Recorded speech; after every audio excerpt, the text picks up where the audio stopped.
Tonight to this event, the future of the internet protocols versus platforms. It's exciting to have you all here for what will be, I know, a thrilling and informative conversation. My name is Garrett Johnson. I'm one of the co-founders of Lincoln Network. We exist to be a bridge between places like Silicon Valley and DC, where policymakers are, as we all know, struggling with a lot of these concepts and ideas. And so, to the greatest extent possible, we try to enable these types of conversations where we bring together really smart people, both as panelists, but also in the audience, to engage on what we know to be consequential issues in society. If you go to joinlincoln.org, you can find more about the organization and what we do. Our policy work is at lincolnpolicy.org, lincolnpolicy.org, so you can find out more about our policy work. We have a great team, most of whom on the policy side are based in DC. So Dan Lips, who's in the back of the room, is our Director of Cyber and National Security. Spent a decade in the Senate on the Homeland Security and Government Affairs Committee. Marshall Kosloff, we've thrown him into the fire. This is his second week with us. Also based in DC, has a great background in media and in policy. If you haven't checked out his podcast, The Realignment, I encourage you to listen. They interview all the top names from J.D. Vance to Mike Pompeo, Secretary of State, and everyone in between. And then Jessica Dane, also in the back of the room, is our head of events and outreach. She's based here in San Francisco. So she will hopefully be able to meet some of you tonight and continue the conversation moving forward. So without further delay, I also want to mention that we are launching a fellowship in Q1. The applications close at the end of this month. So if you go to hackpolicy.org, if you're interested in a part-time fellowship where you can learn how the policy process works, how the sausage is made, we have more information at hackpolicy.org. And again, the applications close on the 28th. It's focused on getting technology professionals, actual operators, technical people, or non-technical in the industry exposed to how the policy process works. So we would love to have you apply if you're interested. So without further delay, I will leave this conversation in Marshall's capable hands, and thank you all again for being here.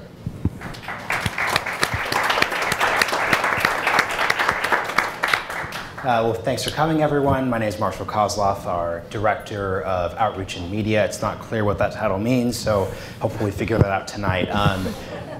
To introduce our guests here, we have Ashley Tyson, who is the co-founder of the Web3 Foundation. We have Mike Masnick, who is the founder and editor of Techdirt, and most importantly, he is the author of Protocols, Not Platforms, a technological approach to free speech. It's a short but incredibly valuable introduction and sort of argument on this topic. We have a few copies right behind us, so please stop by and grab one, and it's obviously available online too. We're also joined by Cory Doctorow. Cory is a science fiction author, a journalist, and he's involved with the Electronic Frontier Foundation. And finally, we have Sutton. Mai is a writer, a community organizer, and she is the steward of Sudo Media. Sudo Mesh. Too many words intersecting here. So I just want to start us off and start with Mike specifically, because this is sort of your argument and we're framing it around this. You say that for sort of the past decade, there was a lot of optimism about the internet, free speech, sort of connecting people and enabling everything. So firstly to you, what changed, right? Because you argue about this narrative shifted pretty quickly, and then I'm curious, after you answer, how everyone, especially from the specific backgrounds you're bringing here, how do you think this discussion went from one of optimism to a very, very pessimistic one? Start with the easy questions, huh? So, I mean, I think a whole bunch of things have changed, and in terms of, there's one element which is that the companies that sort of, created the internet that we know and that people appreciated certainly got a lot bigger and a lot more powerful, and that has raised a lot of concerns. At the same time, we've had a world where suddenly more and more people are at least aware and beginning to understand that how companies use their data has an impact on their daily lives. And that has sort of gotten people to begin to think about these things. And then I think, honestly, a lot of what changed the narrative is the election in 2016. And whatever side of the political spectrum you want to sit on, that took many people by surprise. And a lot of people started looking around for,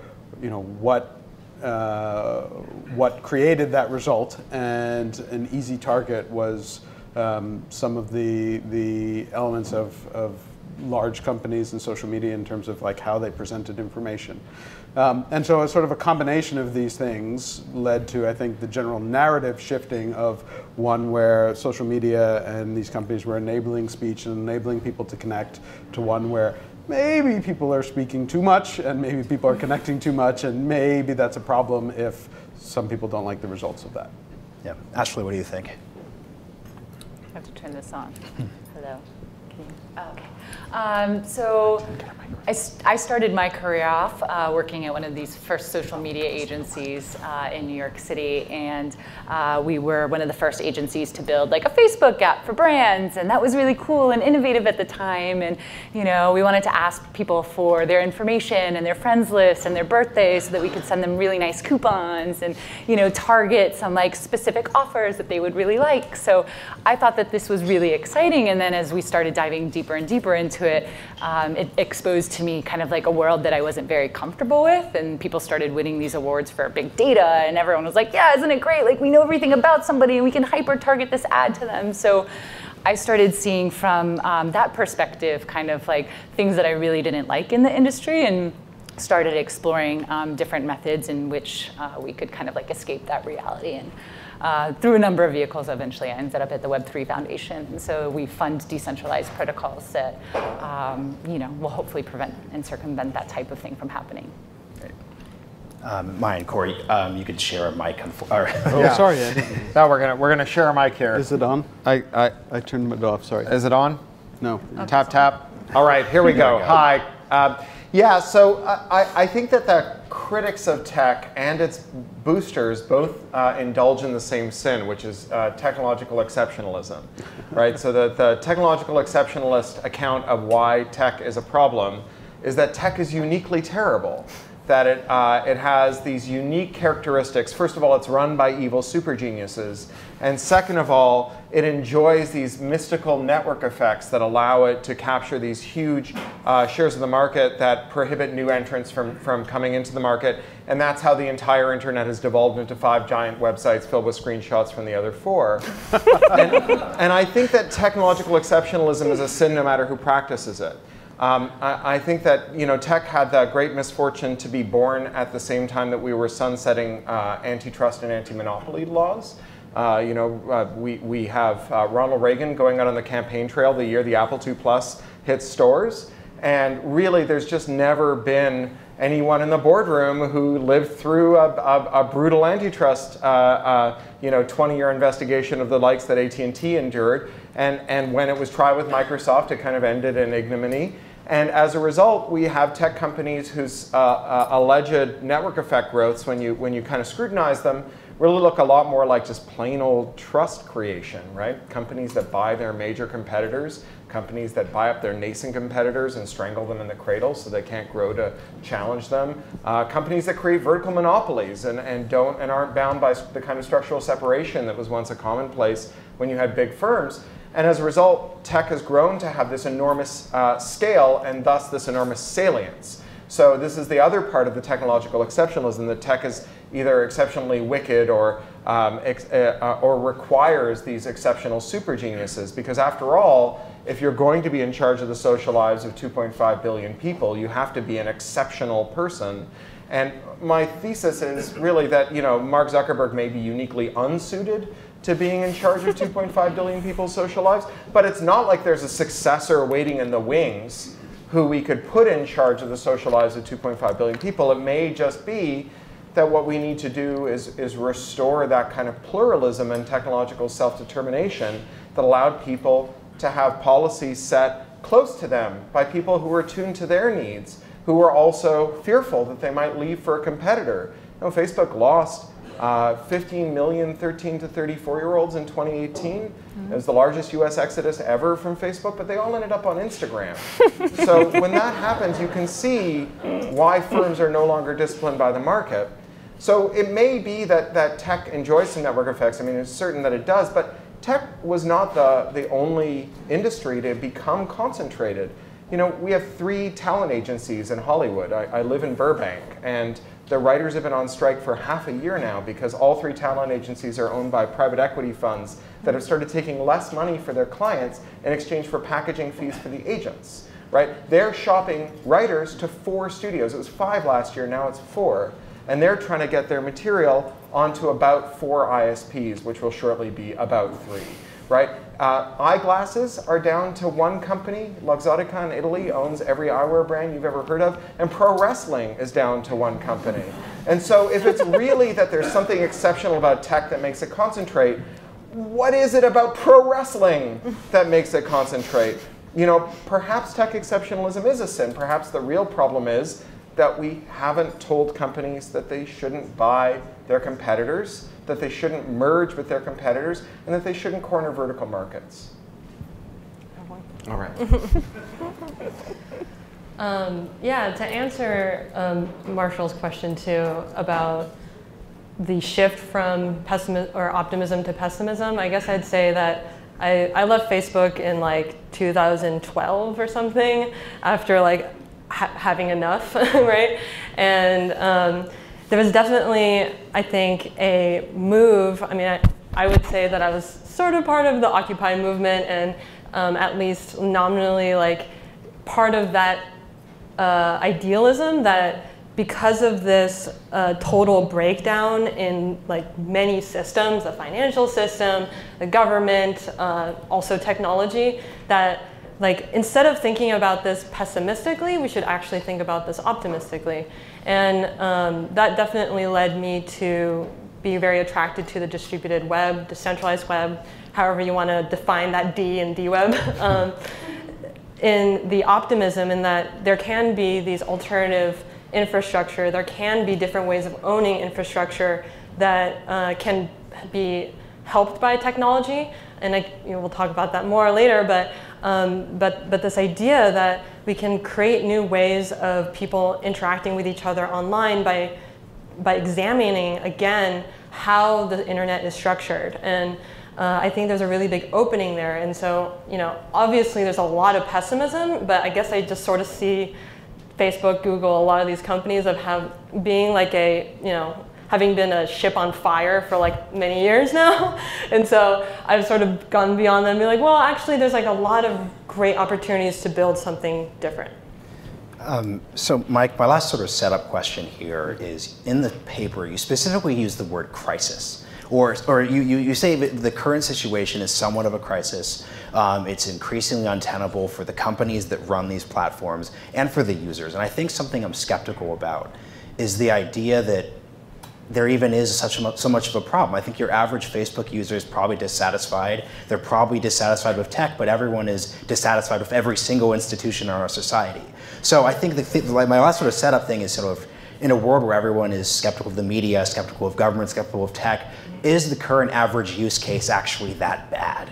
Right, so there are people who think they're censored by tech platforms. There are sort of like, and we talked about this before, there are niche communities that think they're underserved by the current system, but it's just not clear to me that there is a mass of people who are demanding change in their actual actions that they're doing. Yeah, no, I actually think that's right. I don't think that, I think the average person doesn't care, and they're not thinking about these things. I think a lot of the narrative is very much a narrative, right? And it's a narrative among certain groups of people, whether it's media, whether it's politicians. But you know, for the average users of these platforms, they don't pay that much attention. They might feel a little bit icky about these things. I don't think that is what is driving any of this. But that doesn't mean that there aren't good reasons to look for better alternatives. And the sort of crisis element is that it was more to the point of, the people who are paying attention and the people who are driving that narrative between the media and policymakers, even if the users don't care, honestly, even if the users are completely happy with these services, if the media and politicians decide that they're not, it doesn't really matter what the users think. And so, and that's step one. Step two of that is that the problems that are being discussed, and whether or not they're really problems or whether or not the nature of the problems are accurately described, those problems are only going to become more and more pronounced over time. And I think that the various ways in which people think they're solving these problems aren't going to solve any of these problems. If anything, are only going to make them worse. And so the sort of crisis language that I use, I don't even remember the exact context. It's been almost a year since I actually wrote the damn thing. Is that it becomes a very difficult situation because of the pressure from the media and from policymakers, and that is only going to expand over time. There's nothing that I see that will drive it in the other direction. Maybe that's wrong. Maybe suddenly the media and politicians just decide that these 4 or 5 platforms are wonderful and we should leave them alone, but I don't see anything that makes that likely. So let's get into the actual implementation here, right? So the idea that we're talking about is sort of returning to the 1990s internet, which was much more based on protocols. It was open. It was much less centralized. Why did we go away from that system, right? So systems don't just centralize for no reason. There are user decisions. There are sort of market dynamics that sort of force that centralization. How do we actually go back to that sort of system, right? Like we said we. Who is we, right? Is there some sort of forcing function here? And this is for anyone. Please jump in. I mean, I'll start.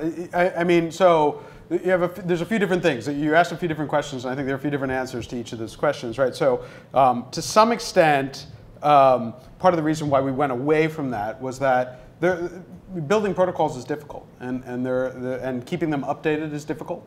And there are a lot of challenges there, and there's sort of challenges of management and governance that are very, very tricky. There are challenges in sort of keeping protocols updated and useful over time, which historically have been very, very challenging.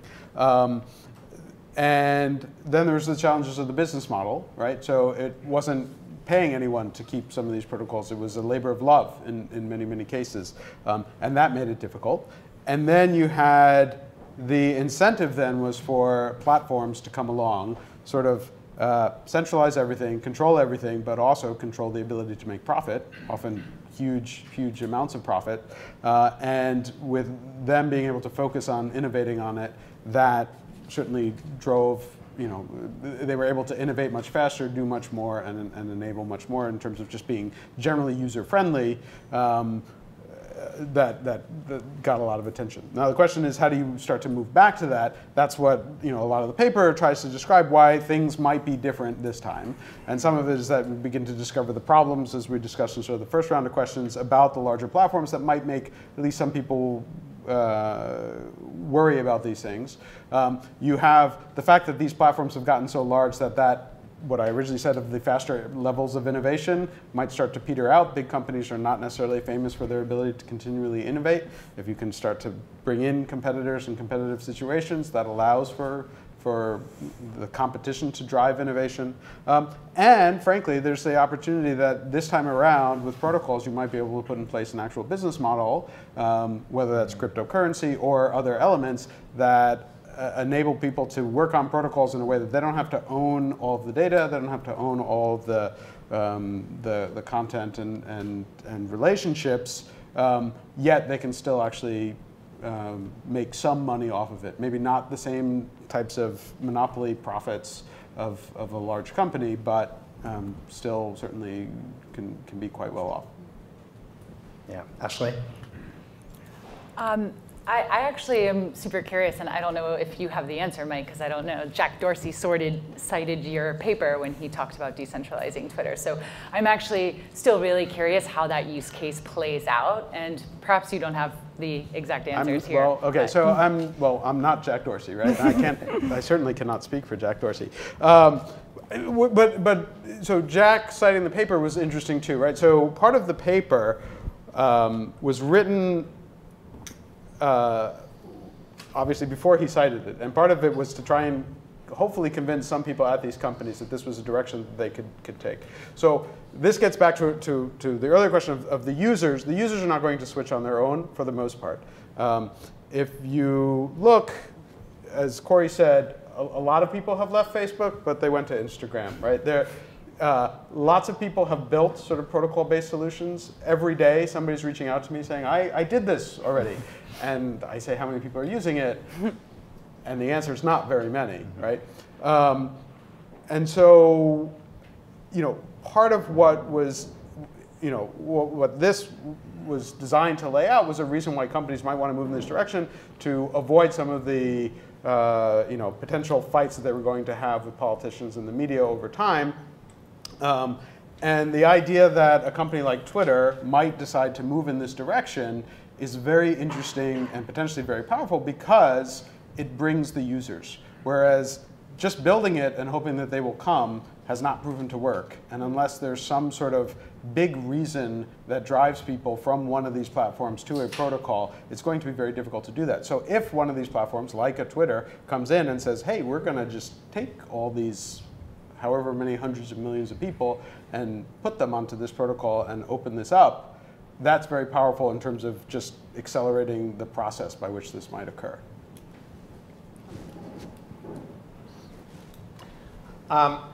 So I think that historically technology has been very vibrant because of something intrinsic to the nature of technology. So I'm going to be a tech exceptionalist for a minute here. There is a characteristic of general purposeness to the idea of a Turing-complete machine to a universal network that makes it very hard to exclude competitors. Right? I made a device that does X, Y, and Z, but I charge for Z.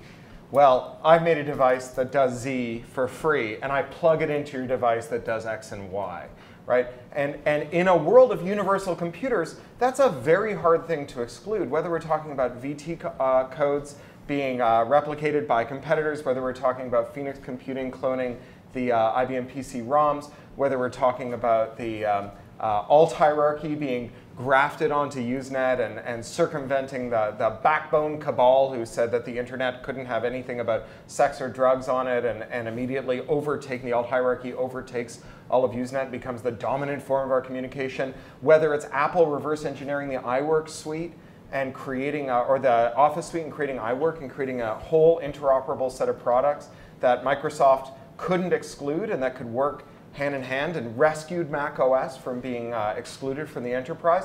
All of these things are kind of hymns to the virtues of general purposeness.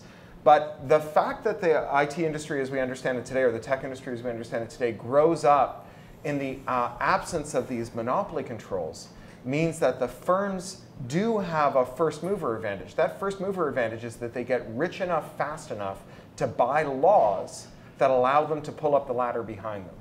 That they get to create a thicket around the kind of interoperability tactics that they used to engage in that says, when I did it, it was the legitimate progress of an important enterprise, but when you do it to me, it's nothing but piracy. And so we see that with software patents. We see it with anti-circumvention rules under the DMCA. We see it with radical interpretations of the Computer Fraud and Abuse Act that make violating terms of service into a felony. And now we see it with Oracle v. Google, right, where re-implementing an API becomes a copyright violation. And so these firms are able to establish this thicket around them, and they're able to short circuit this thing that historically used to happen, which is that if you had the dominant service, right, if you were MySpace and everyone who might want to be a Facebook user was on MySpace, Facebook had a really easy remedy, which is that they could make a MySpace bot. Right? You would give it your MySpace credentials. It would log into MySpace, pretend to be you, get your waiting MySpace messages out of your inbox, put them in your Facebook inbox, let you reply to them, and then pilot them back into MySpace with a footer that says, why are you still using MySpace? Right? Facebook sued a company that did that to them, successfully established a new precedent that makes it impossible to ever do that to Facebook in the Power Ventures suit. So what we have now is, instead of this idea where if your firm is bringing in billions of dollars a year and growing double digits year on year, that it's the kind of thing that investors want to invest in competitors to, now investors call that the kill zone. And they don't want to fund any firms that might go up against any line of business that the big tech platforms want to go into. And I think that there is a real crisis, because the real crisis is that the firms, because they are now at such scale that their tiniest mistakes have such enormous significance for so many people, that we will end up with these firms being turned into regulated monopolies. That rather than fixing the internet, we'll fix the platforms. And what we'll do is we'll establish these state-like duties for them. You have to police copyright, you have to police hate speech, you have to police terrorism, you have to police all kinds of things that only the largest firms can afford to do, that these firms themselves couldn't have afforded to do until they got this big. And what that means is that we can abandon the idea that anyone will ever come in and do to them what they did to the companies that came before them. And that, I think, is the worst of all possible worlds. Just to jump on something you said real quick, if you don't mind. Yeah. What's the problem with policing hate speech and policing terrorism, right? So just to add to that, right? There's nothing wrong with them, but they're the job of states, right? So if you think about like the history of the Bell system, so the Bell system, AT&T used to have these incredible ideas about what it would take to maintain the Bell system. They said you couldn't connect anything to the Bell system without their permission. So they went after a company called Hushaphone. Hushaphone made a little plastic cup that fit over the receiver of your phone so that when you were talking into your phone, it would be harder to eavesdrop on you. And Bell went after them. AT&T went after them, and they said, by connecting this plastic cup to your telephone receiver, you have endangered the sanctity of the Bell system. And because the Bell system has been deputized to be an integral part of the American emergency response and law enforcement mechanism, you have endangered America itself. And the Hushaphone was the step too far for them, and they lost that. And that mechanical interconnections precedent is what allowed for an enormous new number of things. And then they did the same thing with a company called Cartophone that made a radio bridge for handsets. And between Cartophone and Hushaphone, this is how we get answering machines and then modems and all kinds of amazing and innovative things. I have nothing against state-like duties being performed. I have everything against them being performed by giant state-regulated monopolies. To speak on the crisis issue, so I was at EFF for 5 years before going into freelance, building other things, and I was at EFF during the SOPA-PIPA fight when a lot of big platforms like Facebook, Google, Wikimedia did a blackout of their websites, and it was like this really big galvanizing moment when you're like, oh wow, actually tech companies care about us. Like they actually want the web to be open. They don't want to be, the arbiter. They don't want to be this like intermediary to essentially moderate speech and moderate, in that case, copyrighted content. And then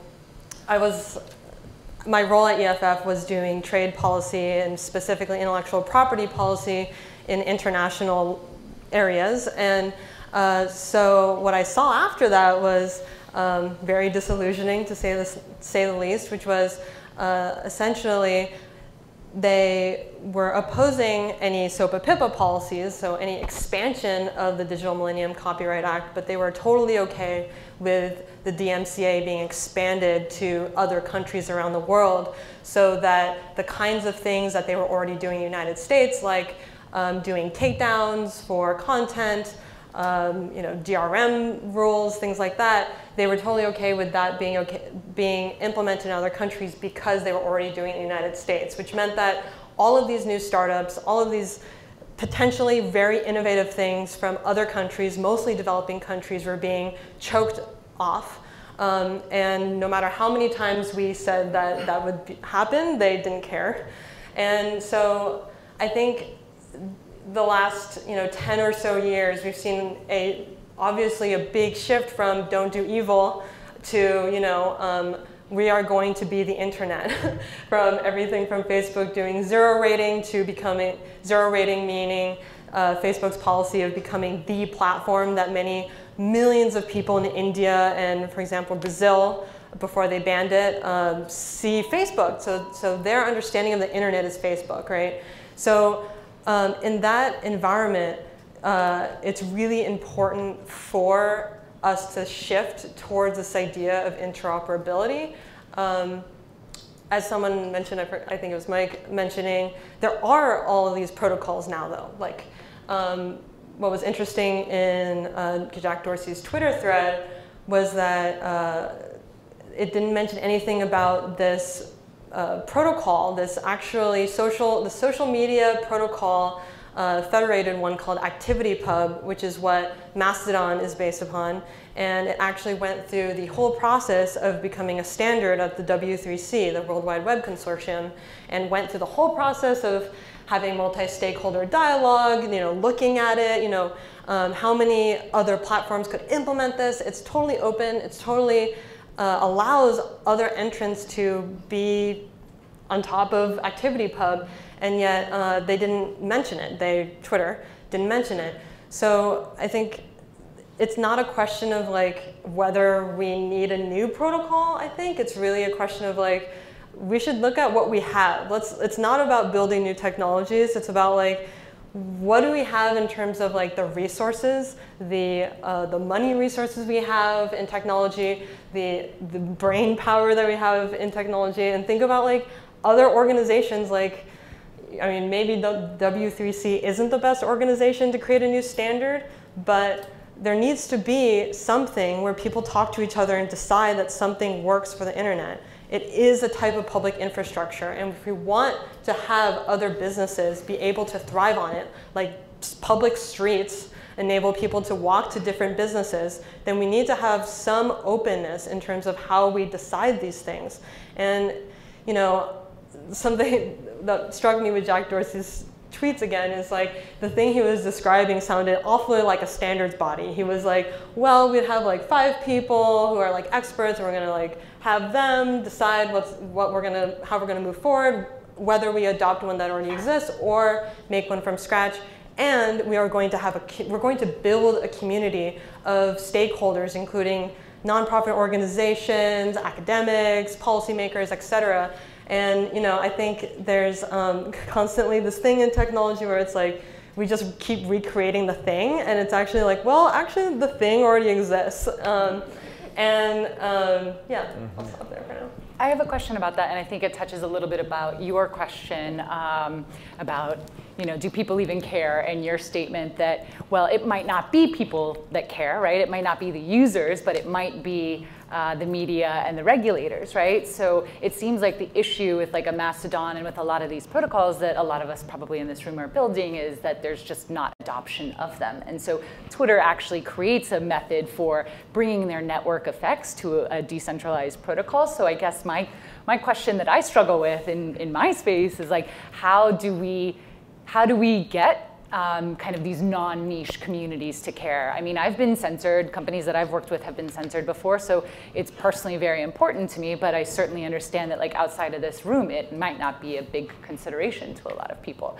And I think it's interesting that you mentioned that it's media and policy, because maybe that is, as someone who works with crypto anarchists and does not touch the policy world at all, I'm super curious in how you use it to actually maybe force this change, rather than us trying to kind of brute force our way into network effects and mainstream adoption if that's not what people are looking for. Please. Answer that, please. Yeah, sure. So it's an open platform. Go for it. Yes, there we go.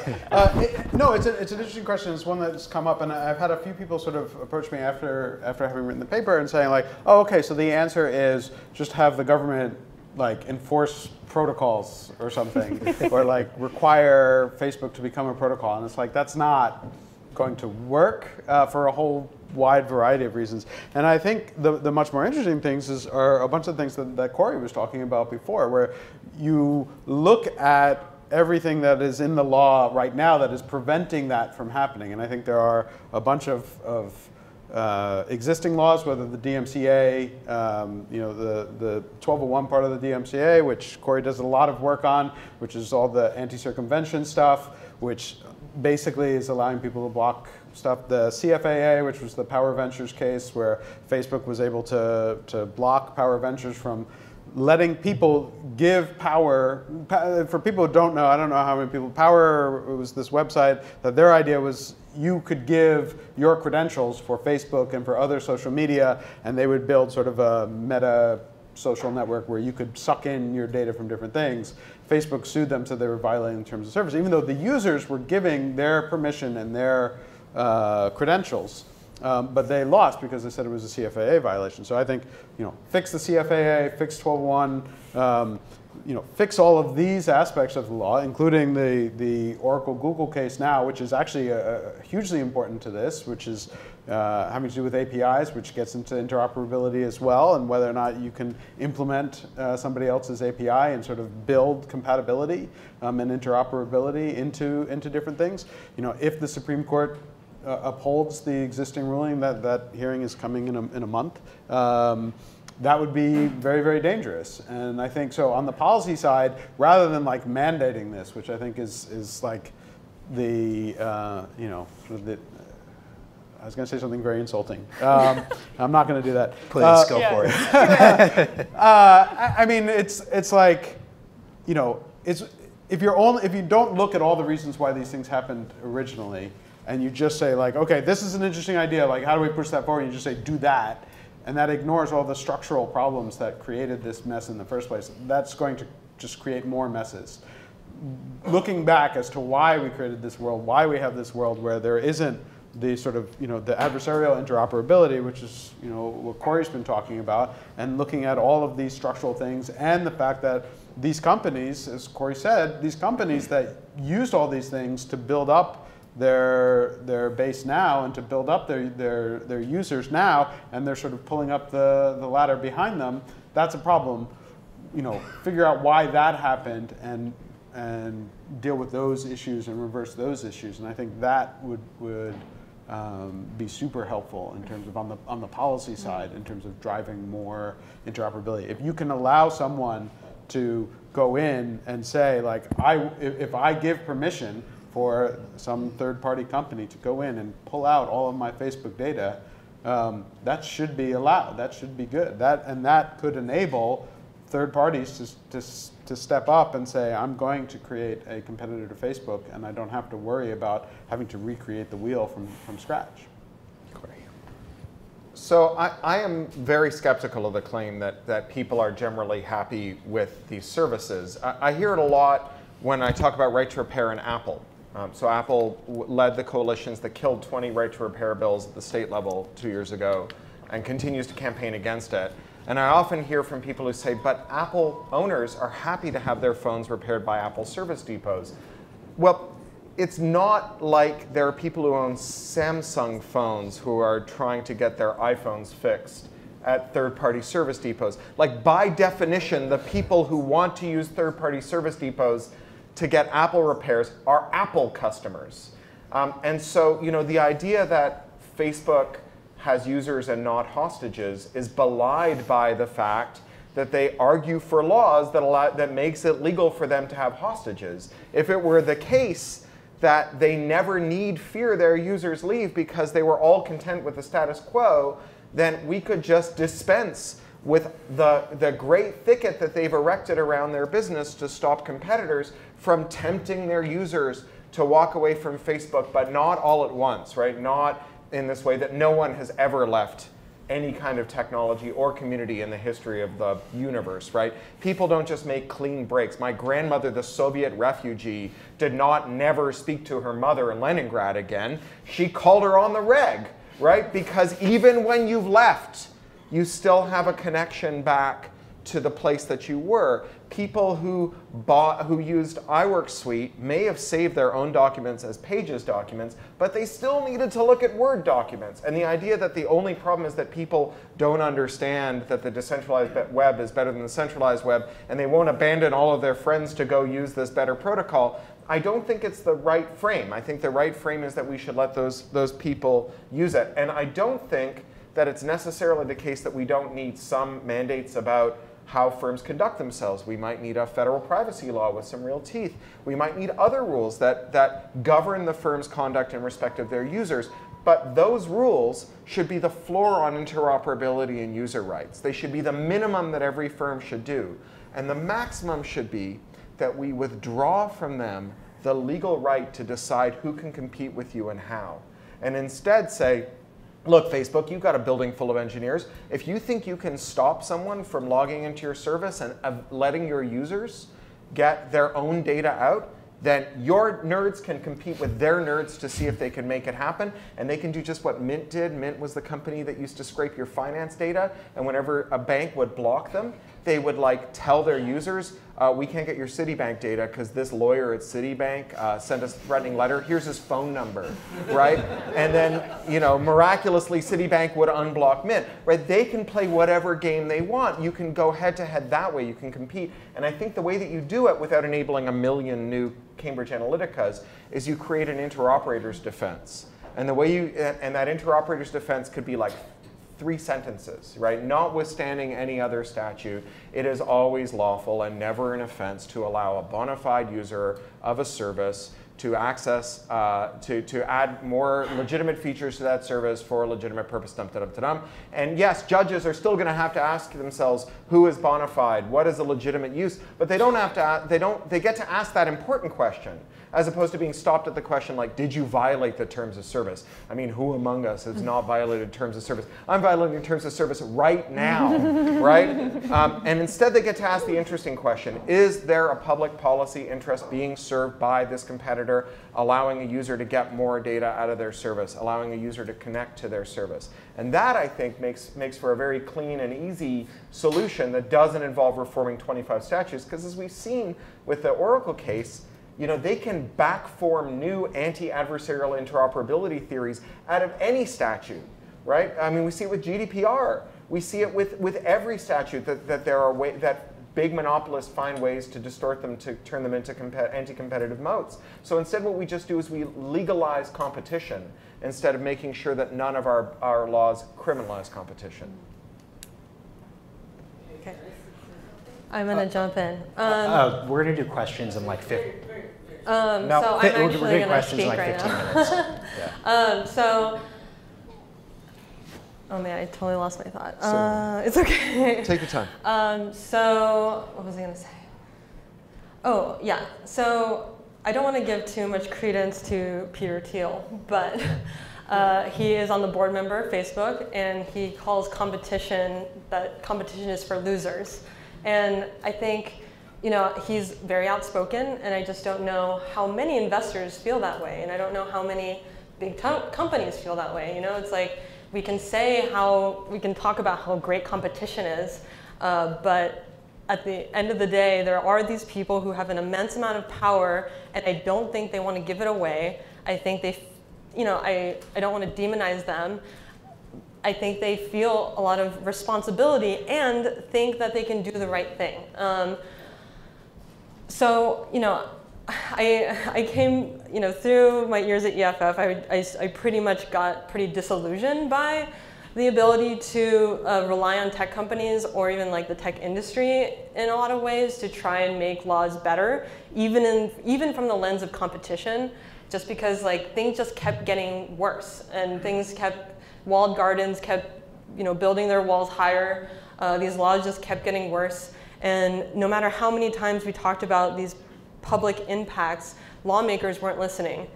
And so, you know, I think that it will, in a lot of ways, come down to us building other platforms. And, you know, I also think there are other avenues to create incentives for tech companies to become interoperable. Like, we don't need to rely on the Federal Trade Commission.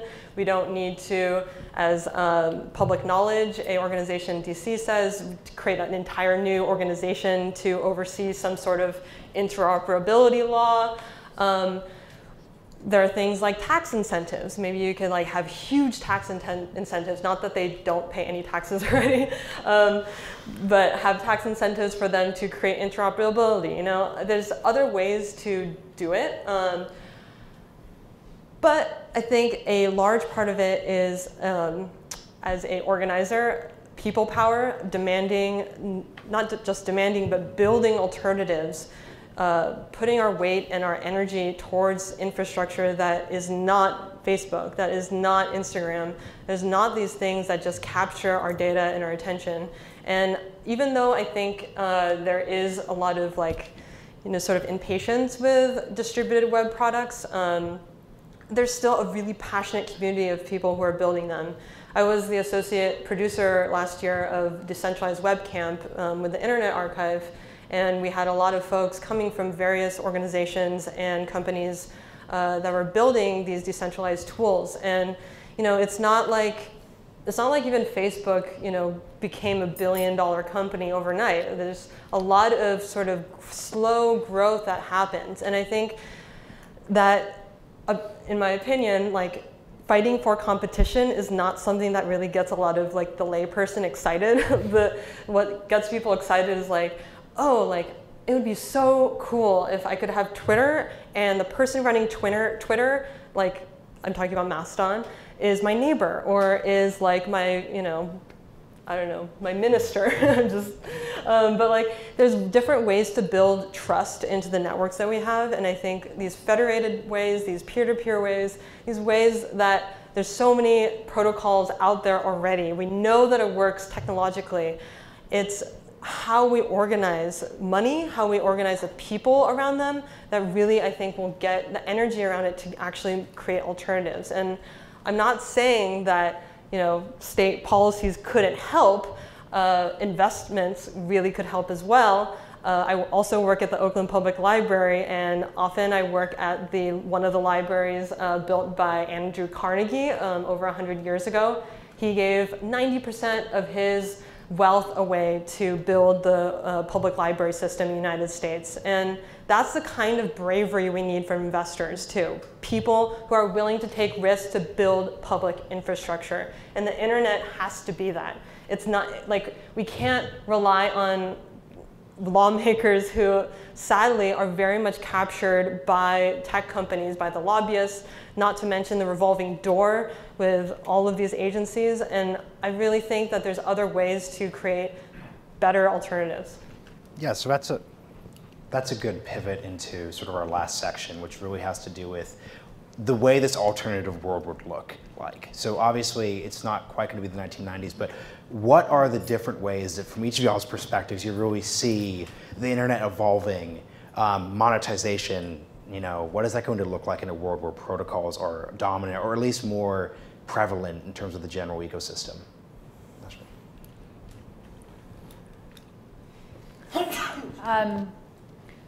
So to put something maybe kind of contrarian out there in San Francisco, prior to working on Web3 Foundation, I helped launch an organization called DefCAD, which was a search engine for 3D printable files that this guy, Cody Wilson, started, and he created a gun file called the Liberator. And this search engine was designed to be something that supported no takedowns, with censorship resistance, promoted kind of freedom of speech, and so it's kind of interesting to think about what this world could look like. And this is perhaps pessimistic, but in my way, it's a bit optimistic. A world like this preserves freedom of speech, but is that something that people are ready for? Because as I was talking with Mike about earlier, there are all these edge cases and these trade-offs for things that we are really looking to seek in this decentralized web, right? We talk about freedom of speech and censorship resistance, but with that comes a really great personal responsibility. And I guess it's just a question that I like to think about and kind of pose to everyone else as well, is like, is that something that we're truly ready for? How do we moderate that? And how do we kind of ensure that when we're building these things, it creates more fair access, but doesn't kind of hinder anybody's rights? Because just to add to that, part of the problem here is that those edge cases then demand more moderation. So part of the problem is you could decentralize, you could do these sort of things, but when those edge cases happen, that's going to cause government, the media, these sort of outside sort of actors to sort of join in. So that's what you're going to have to navigate. Mike? Yeah, I mean, I think there are a few different things to this, and part of it is that nobody knows what this world looks like, right? And nobody's got that crystal ball, and I think anyone who says that this is what the world's going to look like is wrong, and they're going to be proven wrong. But what I think is interesting about this possible world is that it is one that everybody, or at least a large group of people, get to create, rather than a small group of people at a very small number of companies, right? The idea behind this is that it opens it up so that if you don't like it, if you don't like the way that this is set up, you can build something different and not have to bring in everybody else, but bring in enough people and pull from other sources and make that work and still have some control over the data and how it's used and things like that. And that enables something great. So if people want a heavily moderated platform, they can go to that, or they can build that themselves, or they can find the people who have built that and they can live in that world. If people want a less moderated world and they don't mind spam and abuse, then they can do that. And it allows for different situations and building out different kinds of solutions and different attempts, and people can sort of self-select in and have some say in what sort of world they want, as opposed to limiting it to, Mark Zuckerberg deciding this is what is allowed, this is what is not allowed. Whether or not that puts more pressure for the government to come in and say, whoa, there's really bad content in this corner of the world. That already exists today. We have lots of stuff where people are saying there's horrible people over there. That doesn't change. But in this world, we don't have to just rely on on a couple companies, within a 50-mile radius of where we're sitting right now, making all of these decisions. And I think that enables a much more interesting world in which, people sort of self-select into the kind of world that they want to see. So I have a friend, Cecil Castellucci. She's a fellow Canadian. She's a great writer, musician, librettist. She did a hockey opera that was performed with a Zamboni machine. She's currently writing Batgirl, the comic for DC. And as one of the small number of women writing mainstream flagship comics, she attracts terrible men on Twitter. And they have a method, which is that they send an incredibly threatening, awful message as a DM. And then as soon as they see the read receipt, they delete it. And Twitter won't accept screenshots as reports of harassment. Good for them, right? Because they're too easy to fake. And they also can't recover them. Good for them, because if you get arrested and your colleagues at your protest delete the DMs they sent you, you want them to stay deleted. And then these men in her public timeline will send her messages that use that private message that has been deleted as a key to harass her. So imagine that Cecil and the 10 other people who are situated like her could set up a Mastodon instance, and with or without Twitter's cooperation, could federate it with Twitter. They could still be part of our conversation, but they could have a set of rules that reflected their local situation, right? They could trust each other to accept screenshots. They could not delete DMs, even when the remote party deleted the DM. They could have their own rules, right, about what happened in their corner of this giant conversation that if you're in the arts or politics or many other domains, you really need to be a part of. It's a way that you could have your cake and eat it too. The thing about edge cases is that they sound like they're things that only happen occasionally. But at scale, edge cases happen all the time. 2.5 billion users generate 2,500 one in a million use cases every day. It's tens of thousands of edge cases, 1 in a million edge cases every month. Incidentally, this is why they'll never be able to stop bots, because when you have 2,500 1 in a million use cases you have to support every day, you are never going to be able to figure out what's a human and what isn't, right? So the monopolist's top preference is to not be regulated, but their second preference is to be regulated in a way that only they can comply with and no competitor could possibly comply with. If we strip them of their monopoly rents by knocking hole after hole after hole in the wall around the walled garden so that all the users leak out, then they will not be able to lobby for the kinds of rules that benefit them at everyone else's cost. I mean, it is possible to make state rules that make sense, right? We're not all dead of cholera, right? And yet there is no one in government who is a microbiologist, right? The reason we're not all dead of cholera is because we can have a legitimate process. There is no big cholera. Well, there is that guy who started Juicero, now wants us to drink raw water. But in general, there is no big cholera lobbying for more cholera, more microorganisms in our drinking water, and so we're able to survive, right? The fact that there aren't monopoly rents to be gained from poisoning us means that we remain unpoisoned. We could have a similar regime on our internet if only we could erode those monopoly rents that allow for the parochial desires of firms that dominate our internet to dominate our policy outcomes. Sorry, I'm going to have to moderate so we Sure. can get my in before we transition. I beg your pardon. I'm the gatekeeper here. So before we do our final questions, just get your take. Of course. So I guess it's sort of touching upon various things, but I think something that we should pay attention to is that protocols aren't neutral either.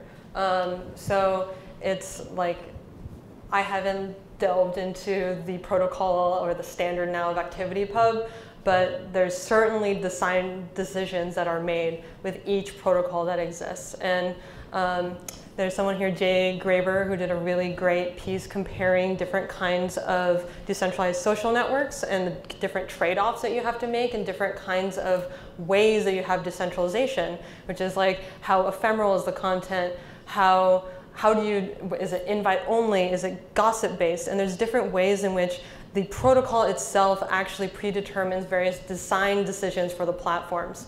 And I think when we are talking, talk about protocols, it sounds really appealing to say like, oh, well, it's just posts, it's just users or whatever. But actually, those design decisions are really important early on. And so something when it comes to like an initiative like Twitter or even many of these decentralized distributed web protocols, many of them were designed by one, maybe two people who represent a very narrow demographic, which you can probably guess. They have certain ideas about what is needed in a network, what's not important, and it's really important to just have other people at the table. So I'm very optimistic about the different kinds of protocols that exist in this like DWeb space, and it's really important to look at and examine how those protocols are missing different parts of the constituents that make up the internet, which is a very big, obviously, constituency. Also, I think it's important to think about how maybe we don't need the internet to be global in the sense that Facebook is global. I think like part of the reason why we had issues like Cambridge Analytica, things can just go viral and go like wildfire all across the internet. And sometimes it's actually good for the internet to be smaller. We've already talked about this with different communities moderating content. Reddit is actually a great example of that. They have Reddit moderators, mods, who oversee the different communities, and you sort of trust that mod to look over what is acceptable or what is not acceptable content. And it's not like a law, but it's actually something that you just sort of see from the community. You see that the community is vibrant, and you trust that community of moderators to oversee that. So we really need to rethink what the internet should look like. One thing that I was really encouraged by at DWeb Camp last year were the Global Fellows, where we invited many people from largely developing countries that are developing their own internets.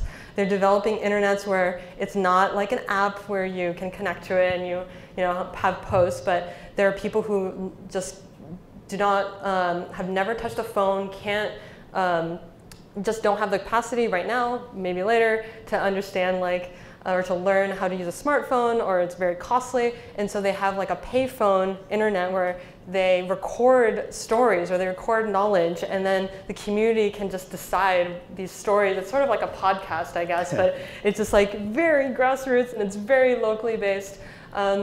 To people in Brazil who are building mesh networks in the rainforest where indigenous people are sharing information about what's going on in their community. And it's totally off grid, but it's an internet. So those are the types of things that need funding, they need energy. They also, they don't need legitimacy because they're already working. But I think looking at those different solutions as actual success stories and not just like a Facebook as a success story or even like a globalized protocol as a success story is part of the issue. I'm glad we could have a relatively optimistic note here. So we're going to transition to the audience section. Garrett will pass around the mic. Yeah, thank you, everyone. Yeah, raise your hand if you have a question. One breath rule. So question should end with a question mark. So I read your article, and you did mention bots and anonymous users. I don't like anonymous users. I can understand having a domain for them. So my question is, you didn't bring those up, but my other part of the question is the dark web, doesn't that operate on protocols? And what you're talking about is the tip of the iceberg that the vast majority of people are using because the platforms are easy to use. Yeah, so anonymity is a separate question in terms of how important that is. And I think I just had this, if you go to my Twitter feed the other day, I just had this whole discussion about how like anonymity is actually really important. And I think that people will quickly blame anonymity for problems online when, if you look around at two points. Well, one, if you look at platforms that don't have anonymity, like I'll say next door, the local communities, you will notice an awful lot of really bad activity. Even people put under their real names. You will also discover that anonymity is incredibly useful for people who are being harassed and threatened or at risk. And so I think we have to be very careful about saying like, oh, just toss out anonymity and go with some sort of identity. Now you could set up things with protocols where you have pseudonymity or reputation that is tied separate from identity. So you could have people who have reputation that is somehow confirmed or verified or endorsed in some sense, but you don't have to reveal who they are, and that creates certain incentives.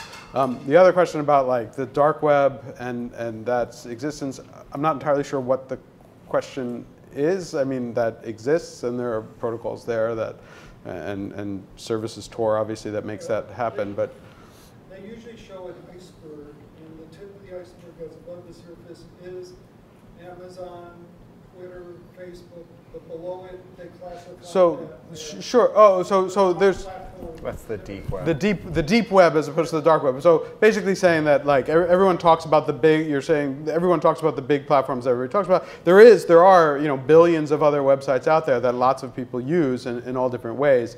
And those exist, and that's a good thing, but they're not providing the same kinds of services, I think, as what everyone is talking about here. So, Question here in the back. Yeah. So one day, Mark Zuckerberg said that if he can't find the thing, it's going to end Facebook someone else. So do we have something that's going to end up this circumstances? Quite understand. I mean, the question is, do we have something to end these circumstances that all the world is facing? I mean, some APIs, some securing the data of people, is the question what will bring down Facebook? Is that? I mean, no. The idea of gathering the data of everybody in some specific data place, but everybody has their own security and data. So, do we have an idea to keep people's safety by themselves? Like, we should come with that, and that will end the idea of gathering data from people. So the idea being, if everybody had their own control of their identity in some sense, would that sort of decrease the need for a Facebook? Well, I mean, so there's an interesting point in there, which is that to some extent, for many people and for many services, Facebook has become the identity layer of the internet. Whether or not that's a good thing, there are a bunch of reasons why that's problematic. There are a bunch of reasons, frankly, though, why that was useful and why that happened. There are a bunch of companies, and not companies, but organizations or groups of people who are trying to build sort of an identity layer. It's a very, very, very difficult problem. It has been tried in many, many different ways, and it has failed in many, many different ways. But yes, I mean, in theory, if someone could do that well, that would be a very useful service and could, lessen the need for a Facebook or a giant like that. So I want to return briefly to the theme of competition here, because there is a related subject, which is that if you're not paying for the product, you're the product. This is the thing we often hear. And there's the conclusion that some people draw is if only you would pay for Facebook, then Facebook wouldn't be incentivized to do this. What we actually see with paid-for platforms is that if they can get away with turning you into the product, you're the product, regardless of whether you are paying. Right? The fact that you need to pay John Deere technicians to come out and enter an unlock code before the part that you yourself installed in your tractor's engine is not a reflection of the fact that John Deere is giving away free tractors. Those are $300,000 to $500,000 pieces of equipment which still treat you as the product. Right? So to the extent that firms are allowed to treat you as the product, to the extent that Apple can rope you into, say, paying monopoly rents for repairs, or can extract software vendors by guaranteeing that there's only one store that iOS users can use, they will still treat you as the product, right? The issue here is not advertising, nor is it not is it the absence of advertising. It is the absence of any fear that they face competitive pressure from misbehavior. Yeah. We have a question from a woman there as well. Related to that real quick, and then we'll do the question. Yeah, I've never understood the, like, if you're not paying for it, you're the product. I mean, I pay an awful lot for my cell phone service and cable and internet, and I trust those guys much less than services that I get for free. So my name's Clea, my handle's Identity Woman. I've actually been stewarding a community working on the identity layer that you're speaking of. And there's actually two standards and protocols that I have a lot of optimistic hope about. We'll see, but one is called Decentralized Identifier. They just had their first face-to-face meeting by the W3C, and that's going through that. And there's another one called Verifiable Credentials. And there's a whole movement going on globally with an organization called MyData about building MyData operators where people can collect all their own data. And I think we're going to see a real explosion in the next year of these new tools and services that can sort of create a path out of the Facebook box that we're in. And I just wanted to name that since it surfaced in this conversation. Great. I think has an answer. I'm also very optimistic, and I also think that it'll be interesting to see different funding models for that sort of those sort of organizations. It's very hard not to do something bad when you are trying to make money, and that's my very cynical view.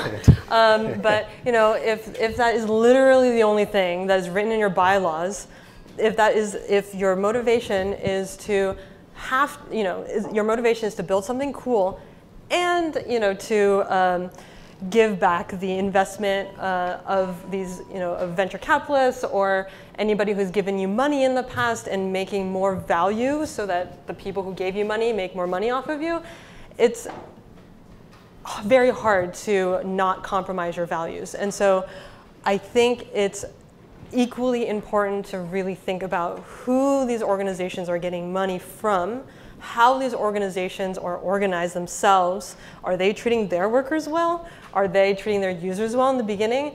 Those are really important, fundamental, baseline issues that you need to think about before you trust anything. And that's at least my MO lately, is that sounds like a really cool app, bro, but where are you getting your money?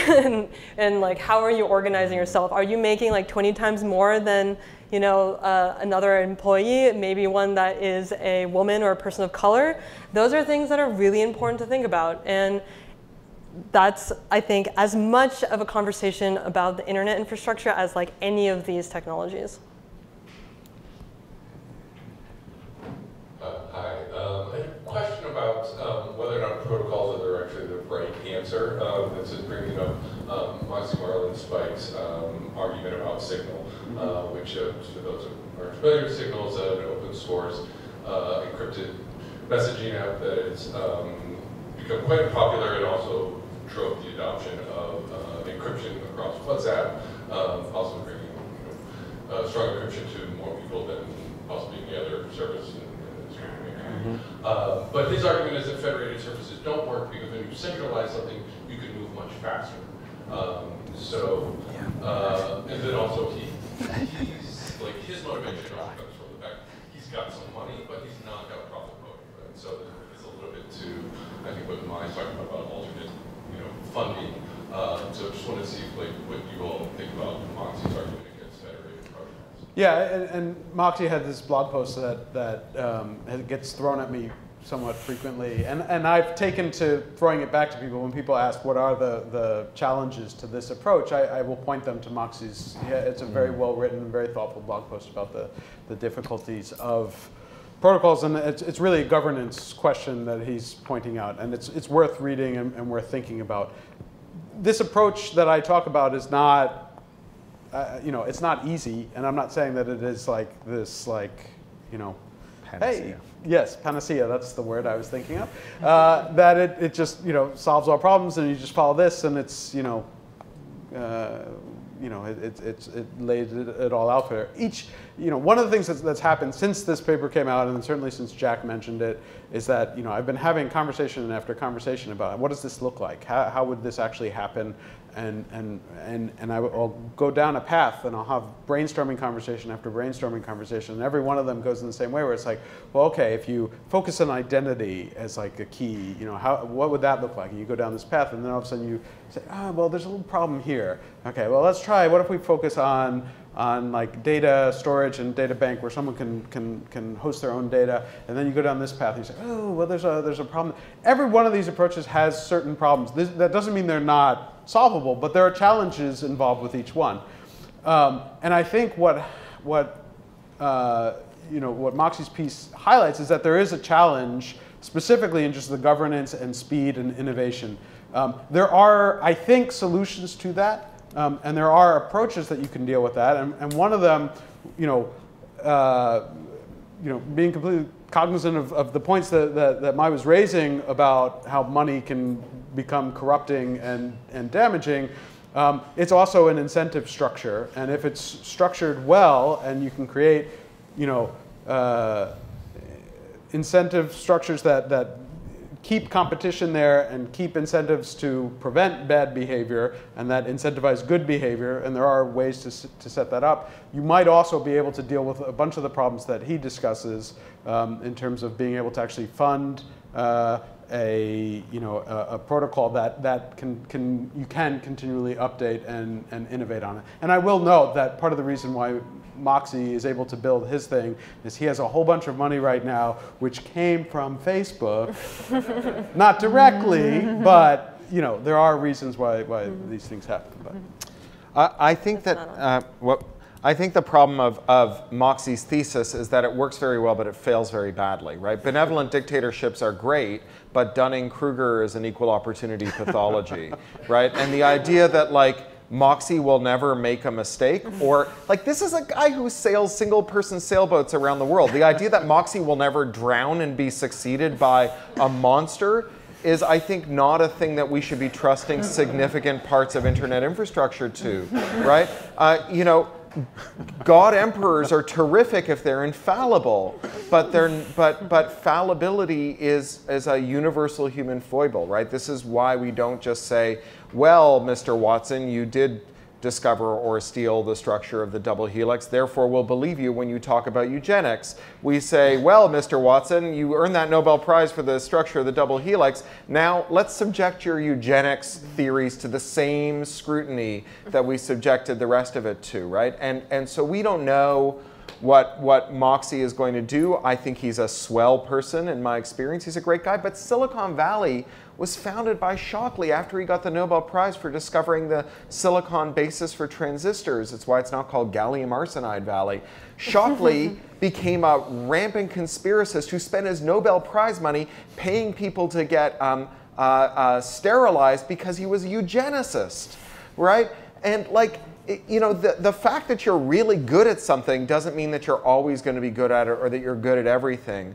And I think that's why we do need pluralism and decentralization, not because smart people aren't smart, but because they can sometimes be really foolish. I want to respond. Go ahead, Mike. Yeah. Okay. I guess I want to be clear that it's not this clear dichotomy between this benevolent dictator or an evil dictator, or totally collective, cooperative, some sort of loose organization. There's a lot of solutions to decision making, and I think the critical point, and I think for any democracy, right, is like, you just want to build in some great feedback loops. Like, you just want to be able to look at how well the system is working and figure out whether the people involved in that system are doing better. And that could be by everybody having an equal vote. Maybe everybody votes some representative to then vote. And there's many cooperatives around the world that have done this for centuries. And so we can learn from these different types of models of governance that are able to have different stakeholders, that are able to have different ways of considering issues that come about and dealing with them. And one more sort of plug for Elinor Ostrom, who was the first woman to win the Nobel Prize in 2009 for her work on governing the commons. She did years and years of work on examining what she called common pool resources, or the commons of actually finite resources like a body of water, and looking how different communities around the world, from developed countries in Sweden to in developing countries, and looking at the different patterns of how people were deciding rules amongst themselves, how they were looking at the relationships between them and the resource, and that those relationships are actually what's key to enabling that resource to exist. And I think those types of considerations are really important to apply to the internet, because it is, I believe, something that really ought to be a commons. And thinking about how we can break down these decisions and how we relate to each other and how we make decisions is really important.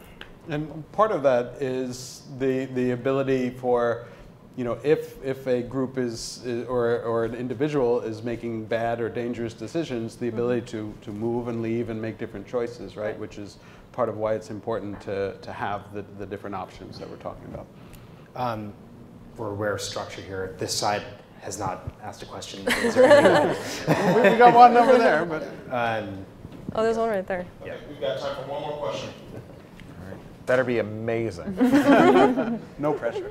Well, thank you all. I guess I'm just curious to hear all your thoughts on why terms of service are not an effective benchmark for delineating the role of many of these firms, and whether that's even what you think, and then maybe if you could dig into that, that'd be great. Who even reads terms of service? Well, that's the my answer, first right? question. Nobody reads the terms of service. Nobody really feels bound by a terms of service. Nobody follows it. I mean, Cory already said he's breaking a terms of service sitting up here. I'm curious which one, but I think, yeah, all of them. Anything that I generally have issues with sort of, you know, these are contracts that you don't get to negotiate. These are contracts that, you know, that nobody cares about and nobody reads. I have trouble taking them seriously as a contract in the normal sense of a contract. And it's not like if you don't like the terms of service of a Facebook that you can call up Zuck and say, hey, I'm going to cross out section 2B and I'd like to write in, you know, this. That's not the way it works, and so it's not a contract in the traditional sense, and so I don't think there's much value in a terms of service other than as a cover your ass situation for the lawyers of the companies. Of course, that's why. Yeah. That's why they exist, because they're not about. Same with yeah, and that's true of any of those. Like privacy policies, also same thing. Privacy policies, I think, are the dumbest thing in the world. I think we've built this really weird situation where we rely on a privacy policy as like our privacy policy, you know, globally, like this. And the funny thing is, like a privacy policy well, laws are changing, but you know, currently in the U.S. for the most part, the privacy policy can say we don't give a shit about your privacy, and we're going to just, you know, throw away all your data and give it to whoever wants it. And you think, oh, they have a privacy policy. They must keep my information private, because nobody reads it. And you know, the only way they get in trouble is if they violate that privacy policy. So they actually companies have incentive to write that as broadly as possible. Again, for the lawyers to and they can change it at any time. Yeah. Right. 30 seconds. Right. Do you remember pop-up ads? The reason we don't have pop-up ads now is because users could install ad blockers, right? And those ad blockers violated the terms of service, which said you will render the page the way that is optimal for our shareholders, not for your experience, right?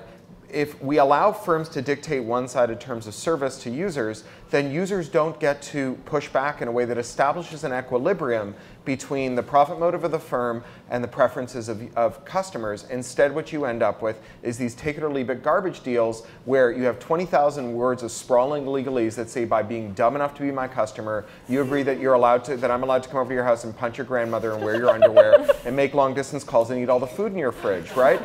That's why terms of service should not be enforceable regardless of what they say. Some should be, but not any term of service. So a quick round of applause for our panelists. And thank you.